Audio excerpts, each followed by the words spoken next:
Friends, स्वागत है फिर से आपके अपने YouTube चैनल जॉब फैक्ट्री में। फ्रेंड्स, आज के इस वीडियो में हम लोग डिस्कस करने वाले हैं CSIR NPL national physical laboratory CSIR NPL राष्ट्रीय भौतिक प्रयोगशाला के थ्रू टेक्नीशियन के वेरियस पोस्ट पे आई न्यू रिक्रूटमेंट नोटिफिकेशन के बारे में।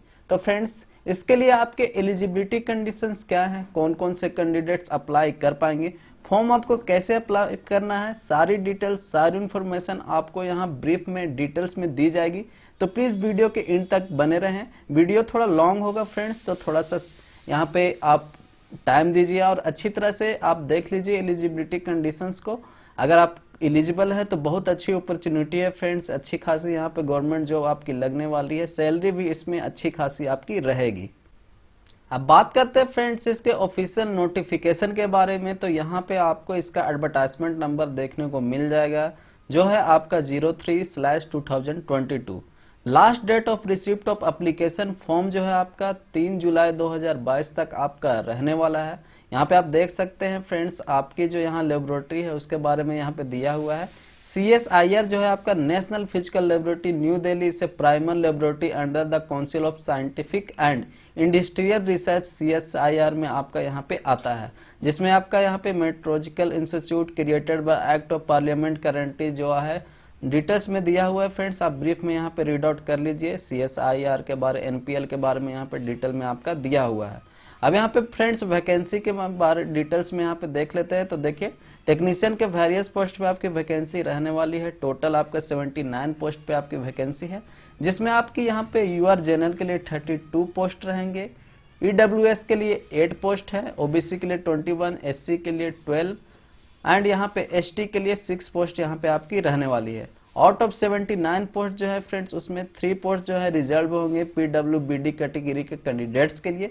पे लेवल है आपका लेवल 2 की आपके यहाँ पे जॉब रहने वाली है। बेसिक पे आपका 19,900 रुपया रहने वाला है। टोटल इम्यूलेशन पर मंथ बात करें तो आपका 33,848 रुपया आपको दी जाएगी। आप पर एज लिमिट जो है आपका नोट एक्सिस होना चाहिए आपका 28 ईयर्स से, और एज का जो कैलकुलेशन है फ्रेंड्स वो आपका 3 जुलाई 2022 के डेट से की जाएगी। अब वैकेंसीज के डिटेल्स यहाँ पे दी हुई है ट्रेड वाइज फ्रेंड्स। तो पोस्ट कोड एंड एरिया आपको यहाँ पे देखने को मिलेगा। तो यहाँ पे G201 इलेक्ट्रॉनिक्स ट्रेड के लिए यहाँ पे वैकेंसी है, जिसमें टोटल आपके 17 पोस्ट रहने वाली है। UR के लिए 7 पोस्ट है, EWS के लिए 1, OBC के लिए 5, SC के लिए 3 और ST के लिए 1 पोस्ट यहाँ पे दिया हुआ है। इसमें 1 पोस्ट जो है रिजर्व किया गया है फ्रेंड्स PWBD कैटेगरी के कैंडिडेट्स के लिए। इसेंशियल क्वालिफिकेशन की बात करते हैं फ्रेंड्स, तो यहाँ पे एक बार बता रहा हूँ फ्रेंड्स, बाकी के जो है सिर्फ आपकी ट्रेड चेंज होगी फ्रेंड्स, बाकी के एलिजिबिलिटी कंडीशन सेम रहेगी।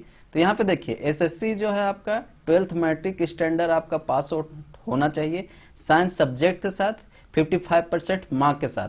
इसके साथ साथ आपके पास ITI सर्टिफिकेट और national state trade certificate in electronics mechanic electronics trade में आपका होना चाहिए, या फिर आपका 12th पास के साथ आपका यहाँ पे 10th पास के साथ आपका यहाँ पे 2 years फुल टाइम एक्सपीरियंस ऐसे apprentice training from recognised institute या in the electronics mechanic electronics trade में आपका होना चाहिए, या तो फिर फ्रेंड्स आपका 10th पास के साथ 3 years of work experience electronics mechanic electronics trade in ministry department organisation public sector undertaking autonomous body under the government of India state या फिर UT से आपका होना चाहिए। तो यहाँ पे देखिए फ्रेंड्स, आपका 10th पास के साथ साथ आपका ITI की डिग्री होना चाहिए, या फिर आपका 10th के पास आपका 2 years का full time experience apprenticeship training form है institute in electronics mechanic electronics trade में होना चाहिए, यानी कि रिवेलेंट ट्रेड में आपका यहाँ पे 2 years का एक्सपीरियंस होना चाहिए, या तो फिर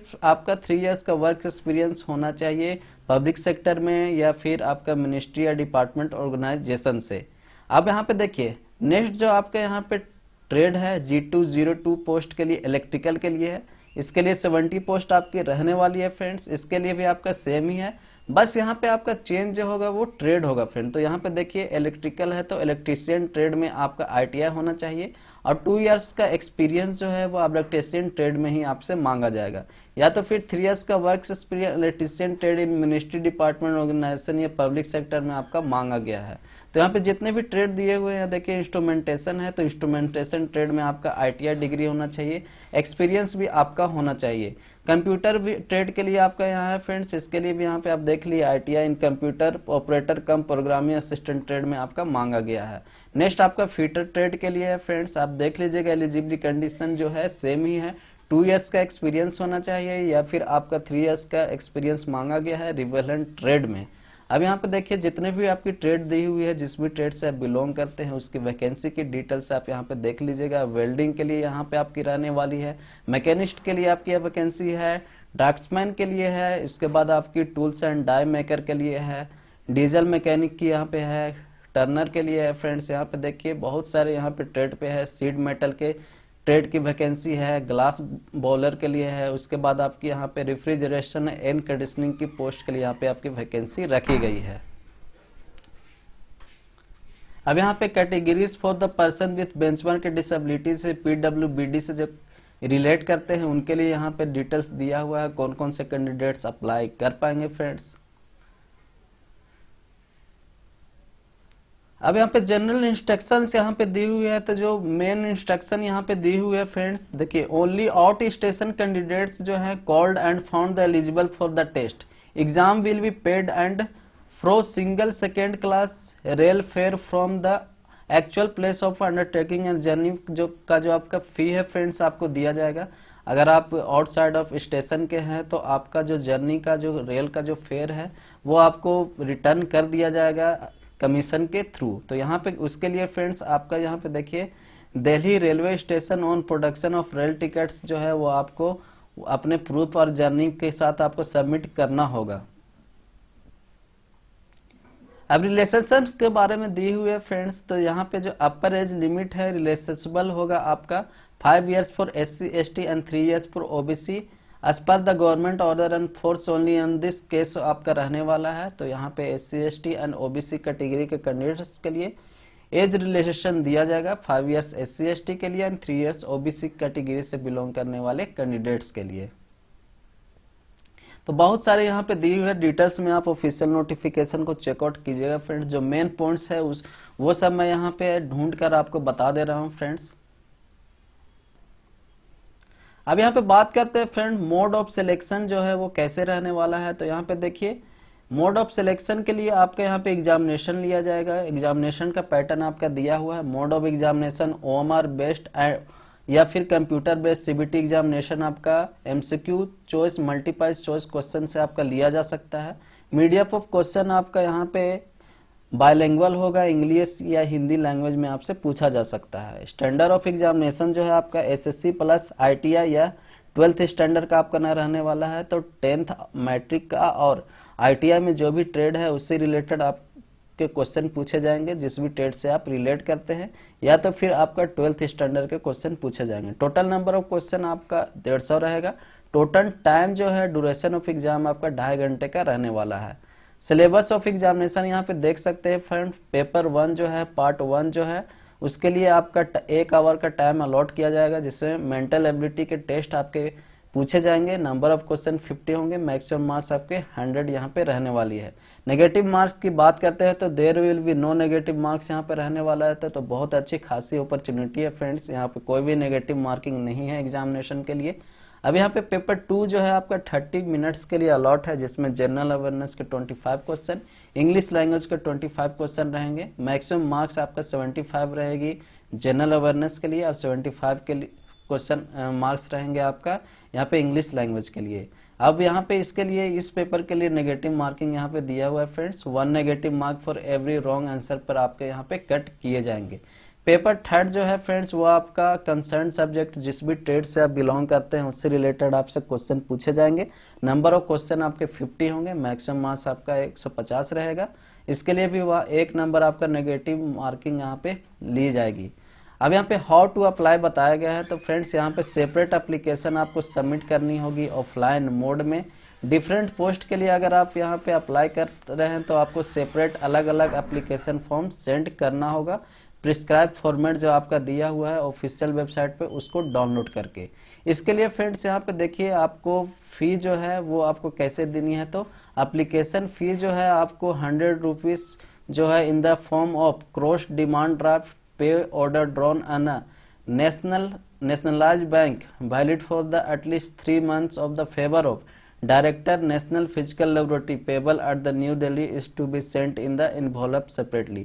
तो फ्रेंड्स आपका जो फी है 100 रुपीज वो आपको डिमांड ड्राफ्ट डीडी या के थ्रू आपको किसी भी नेशनलाइज बैंक से आपको बनवा के भेजना है। उसका ओरिजिनल कॉपी जो है वो आपको बनवाना है। और जो आपका डीडी है फ्रेंड्स वो किस फेवर में बनेगा, तो डायरेक्टर नेशनल फिजिकल लाइबिलिटी के नाम से आपका बनाया जाएगा फ्रेंड्स। अब यहाँ पे आपका जो इन्वॉल्व है फ्रेंड्स उसमें आपको कैसे सेंड करना है, आपको अपना एप्लीकेशन फॉर्म यहाँ पे दिया हुआ है। Application for the post of आपका जो इन्वॉल्व है उसके सबसे ऊपर में टेक्नीशियन के लिए आप अप्लाई कर रहे हैं, किस स्टेट पे कर रहे हैं वो पोस्ट कोड का नंबर आपको लिखना है और आपको सेंड कर देना है friends controller of examination CSIR national physical liability doctor KS Krishnan मार्ग न्यू दिल्ली के एड्रेस पे। अब लास्ट डेट जो है वो फ्रेंड्स आपका 3 जुलाई 2022 तक एप्लीकेशन फॉर्म जो सेंड करने का है वो डेट यहाँ पे रखा गया है। अब कौन कौन से डॉक्यूमेंट्स आपको सेल्फ अटेस्टेड करके सेंड करना है फ्रेंड्स अपने इन्वॉल्व के साथ, अपने एप्लीकेशन फॉर्म के साथ, उसके डिटेल्स यहाँ पे दिए हुए हैं, आप रीड आउट कर लीजिएगा फ्रेंड्स। याद रखिएगा डिमांड ड्राफ्ट जो आप बनवाइएगा 100 रुपीज़ का फ्रेंड्स वो उसका ओरिजिनल कॉपी जो है आपको भेजना है अपने एप्लीकेशन फॉर्म के साथ। आप प्रूफ के लिए फ्रेंड्स उसका जेरोक्स कॉपी करवा के रख लीजिएगा, लेकिन जो ओरिजिनल डिमांड ड्राफ्ट डीडी है वो आपको सेंड करना है अपने एप्लीकेशन फॉर्म के साथ। ये रहा फ्रेंड्स आपका एप्लीकेशन फॉर्म, इसी को अच्छी तरह से फिल आउट करके सेंड करना है। यहाँ पे ऑफिस यूज के लिए है, यहाँ पे फ्रेंड्स एडवर्टाइज पोस्ट कोड आपको लिखना है, नेम ऑफ द पोस्ट जो है टेक्नीशियन किस स्टेट के लिए है वो आप लिखिए, डिमांड ड्राफ्ट का नंबर यहाँ पे, अमाउंट ऑफ डिमांड ड्राफ्ट कितना आपने बनवाया है, date of issue, bank name and branch name और सिटी नेम आपको यहाँ पे करनी है। रिसेंट पासपोर्ट साइज फोटोग्राफ यहाँ पे एफेक्स कीजिए। उसके बाद आपसे जितने भी यहाँ पे डिटेल्स मांगे हैं ब्लॉक लेटर में अपना नाम लिखना है friends, mother's name, date of birth of applicant है, एज आज 3/7/2022 पे आपका एज कितना हो रहा है वो भी आपको यहाँ पे मेंशन करनी है। अब जो यहाँ पे देखिए फ्रेंड्स एड्रेस के 2 सेक्शन है, करस्पॉन्डेंस आपका जो है इस वो है आपका प्रेजेंट एड्रेस, वर्तमान में आप जहाँ रह रहे हैं वो आपका pin code PS post office के साथ और डिस्ट्रिक्ट के साथ और पिन कोड के साथ यहाँ पे मेंशन कीजिए। परमानेंट एड्रेस यहाँ पे मेंशन करनी है, मोबाइल नंबर वैलिड और एक्टिव मोड में यहाँ पे मेंशन करनी है फ्रेंड्स, ईमेल एड्रेस आपको डालनी है अपनी। उसके बाद यहाँ पर देखिए फ्रेंड्स आपके एजुकेशनल क्वालिफिकेशंस के डिटेल्स वगैरह यहाँ पे मेंशन करनी है, 10th स्टार्ट करनी है, हायर क्वालिफिकेशन जितना तक है उसका यहाँ पे सारी डिटेल्स आपका सेक्शन वाइज जो मांगा गया है वो यहाँ पे मेंशन कर दीजिए। अब यहाँ पे फ्रेंड्स देखिए डिटेल्स ऑफ प्रोफेशनल एक्सपीरियंस वगैरह के डिटेल्स यहाँ पे आपको मेंशन करनी है फ्रेंड्स, देख लीजिए अच्छी तरह से। और कौन कौन से डॉक्यूमेंट्स आप सेल्फ अटेस्टेड करके अटैच कर रहे हैं उसके यहाँ पे नेम वगैरह आपको देनी है फ्रेंड्स। और आपको कंप्लीट फिल किया हुआ एप्लीकेशन फॉर्म जो है आपके कास्ट से रिलेटेड हो या फिर आपका PWBD से रिलेटेड सर्टिफिकेट है, सारे एजुकेशनल क्वालिफिकेशन के आपके सर्टिफिकेट को अच्छी तरह से एक साथ अटैच करके इन्वॉल्व में आपको रखना है, उसको उसी में अटैच करना है। और आप इन्वॉल्व के सबसे ऊपर पोस्ट में post apply for advertisement number और आपका फ्रेंड्स अपना एड्रेस और किस एड्रेस पे सेंड करना है वो आप सेंड कीजिए। याद रखिएगा फ्रेंड्स डीडी जो है अपने एप्लीकेशन के इन्वॉल्व में ही आपको सेंड कर देना है। तो अब आई होप फ्रेंड्स जितने भी डिटेल्स आपको बताए हैं फ्रेंड्स आपको समझ में आ गया होगा। मैंने यहाँ पे कोशिश की है कि जितने भी फॉर्म से भरने से रिलेटेड और एलिजिबिलिटी कंडीशन से रिलेटेड इंफॉर्मेशन थी इस ऑफिशियल नोटिफिकेशन वो मैं आपको बता दिया हूँ। मिलते हैं नेक्स्ट वीडियो में फ्रेंड्स, थैंक यू। और फ्रेंड्स अगर आपको मेरा ये वीडियो अच्छा लगा हो तो प्लीज़ मेरे चैनल को लाइक कीजिए, शेयर कीजिए और सब्सक्राइब कीजिए। और अगर आपको कुछ यहाँ पे कुछ प्रॉब्लम होती है तो आप मेरे वीडियो को कमेंट्स बॉक्स में जाकर पूछिए। अगर आपको अच्छा लगा वो वीडियो तो फ्रेंड्स तो हमें प्रोत्साहित कीजिए जिससे मैं आपके लिए और अच्छी वीडियो बना के लाता रहूँ। मिलते हैं नेक्स्ट वीडियो में, थैंक यू।